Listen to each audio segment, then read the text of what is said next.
Olá, você já ouviu sobre ciência? Sabe o que é fazer ciência?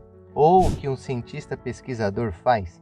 Vou tentar da forma mais simples possível e sucinta explicar e responder a essa e algumas outras perguntas. A ciência busca entender e explicar fenômenos naturais, estabelecendo uma relação de causa e efeito. Com isso, formulando teorias e leis gerais, e aí, dessa forma prevendo o comportamento do sistema que está sendo estudado. A prática científica envolve várias etapas, como se fosse um passo a passo, uma receita mesmo. Primeiro, os cientistas formulam uma pergunta ou analisam um problema a ser investigado. Em seguida, eles realizam pesquisas e revisam a literatura já existente para conhecer as descobertas anteriores sobre o mesmo assunto.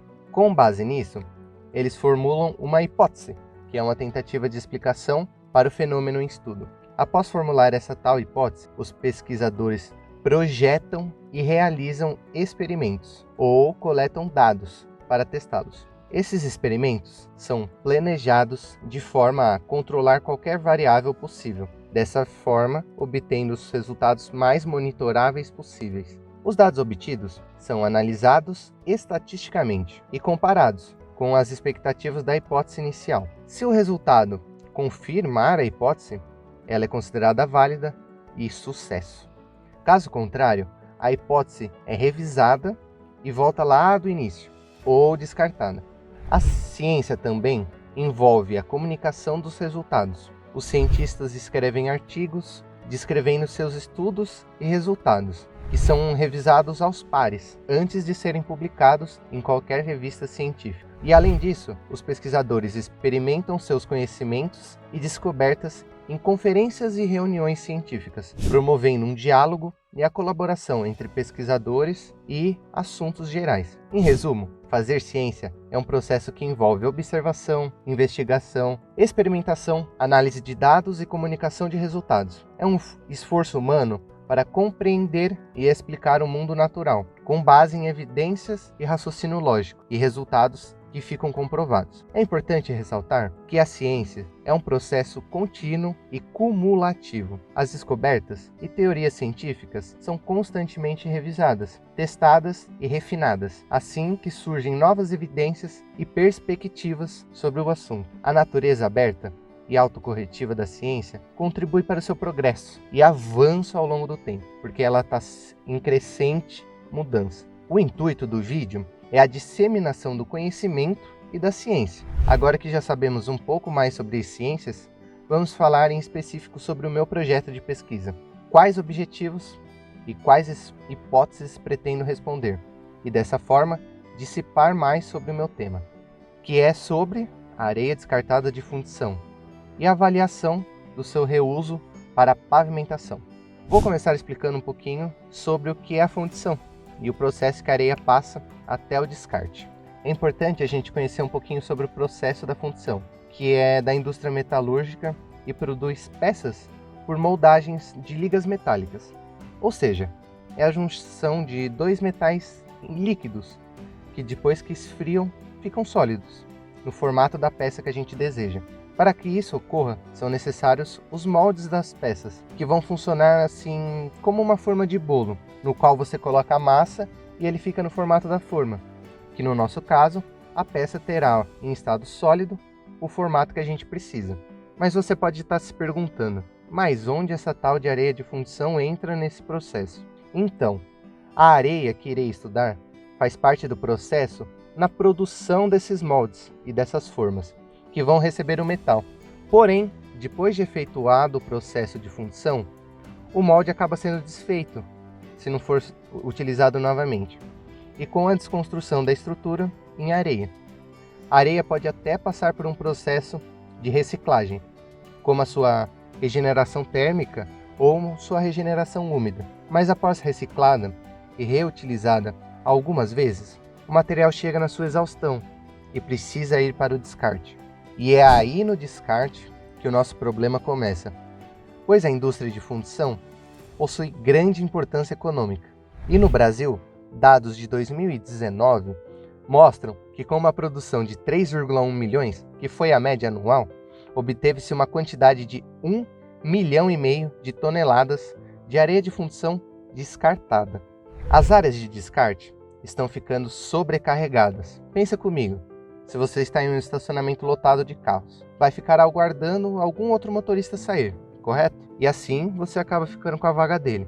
Porém, no nosso caso, se o destino final real da areia for o descarte e sua área for limitada, as vagas vão acabar e assim não vamos conseguir novas. E com isso chegamos ao principal objetivo da nossa pesquisa, que é reaproveitar a areia de fundição residual em atividades alternativas, pois a areia está esgotada apenas para a fundição e ainda possui boas propriedades para novos consumos.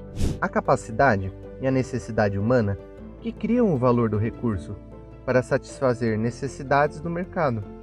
A área da engenharia civil possui recursos finitos e dessa forma acaba sendo uma boa área para se tentar reutilizar a areia descartada de fundição, que agora, como você já está habituado, vamos começar a chamar de ADF, podendo ser usada na mistura cimentícia e outros agregados. Mas o foco da nossa pesquisa é o estudo da viabilidade, principalmente no setor da construção de pavimentos.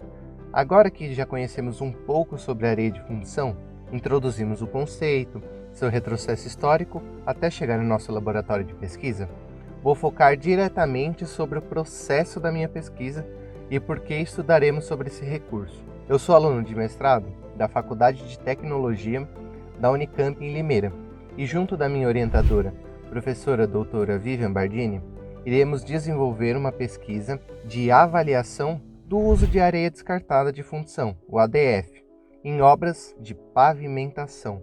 A nossa pesquisa, basicamente, envolve duas áreas do conhecimento: a de materiais, com o estudo de propriedades da areia, e a área ambiental, verificando os impactos causados no solo da areia no pavimento.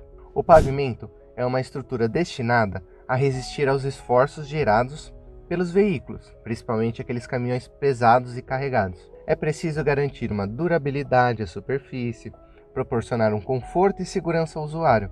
Afinal, ninguém gosta daquelas estradas esburacadas, né? A sua estrutura é distribuída em camadas, que são revestimento, base, subbase, subleito e, quando necessário, um reforço do subleito. E assim, distribuindo as tensões dos carregamentos da pista.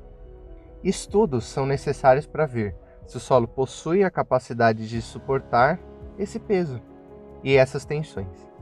Caso não aguente a pressão, precisamos misturar outros elementos ao solo e é aí que entra a nossa areia. Dessa forma, temos o contexto da pesquisa, a oportunidade de reuso do recurso que estava indo para descarte e aplicação em uma área com recursos limitados, que seria a área de pavimentação. Dessa forma, do popular a gente consegue unir o útil ao agradável. Porém, nossa areia de fundição passa por diversas modificações, que leva o material a contaminar e prejudicar o ambiente natural e a demais espécies. Quer dizer, é isso que a gente prevê. Nossos ensaios vão estudar a toxicidade do ambiente. Mas calma, essa palavra basicamente significa ver quanto o material é negativo ao solo e aos seres vivos ali ao redor. Ou seja, ver o quanto ele é tóxico. Dessa forma, obtivemos um problema na nossa viabilidade de uso e, com isso, o objetivo da pesquisa, que é a verificação do mal causado ao ambiente. Os resultados esperados são uma aplicabilidade de resistência às camadas, sem agredir o ambiente, a interagir de forma equilibrada, ou seja, estar em harmonia com o meio ambiente e os recursos oferecidos.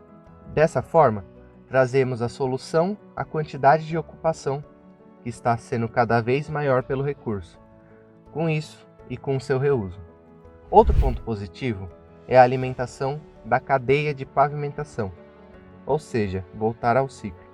Com novas formas e de bônus, buscamos não impactar o ambiente. Com isso, vamos chegando ao final desse vídeo e trazemos um resumo, a problemática abordada, os objetivos, contribuições e todos os resultados esperados. Eu sou o mestrando Giovanni Marisa, espero que tenham entendido e tenham gostado. Estou disponível para qualquer dúvida no e-mail que está aparecendo agora na sua tela. Gostaria de agradecer a minha orientadora, professora doutora Vivian Bardini, pelo apoio. Agradecer também à FAPESP pelo auxílio e investimento à pesquisa. E por fim, e não menos importante, agradecer a você que ficou comigo até agora. Muito obrigado por tudo, até a próxima e tchau!